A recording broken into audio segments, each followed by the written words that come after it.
ఇప్పటిదాకా దోబూచులాడిన మొందా తుఫాన్ తీరం దాటింది. అంతర్వేది సమీపంలో తీరం దాటింది.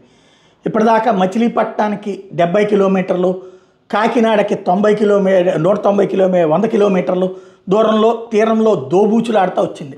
గంటకు 5 కిలోమీటర్లు 10 కిలోమీటర్ల వేగంతో వచ్చేటప్పటికి అది ఎప్పుడు తీరం దాటుతుందో అర్థం కాక తలబట్టుకున్నటువంటి పరిస్థితి.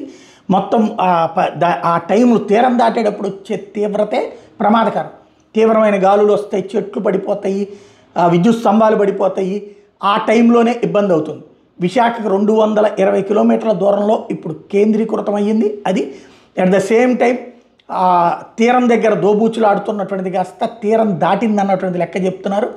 దాని ఇంపాక్ట్ హైవే మీద భారీ వర్షం కురిసింది. అదే సందర్భంలో ఆ ప్రాంతం అంతా భారీ వర్షాలు కురుస్తున్నాయి.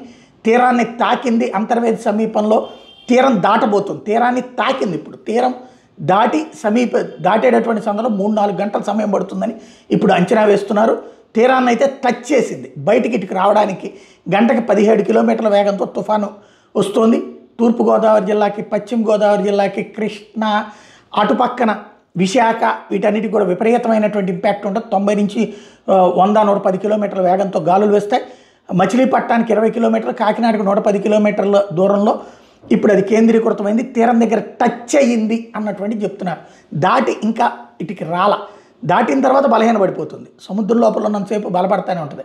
వాయుగుండం కాస్త తీవ్ర వాయుగుండం కాస్త తుఫాను కాస్త పెను తుఫాన్ అన్నటువంటి ఇక్కడ గుర్తుపెట్టుకోవాల్సినటువంటి విషయం.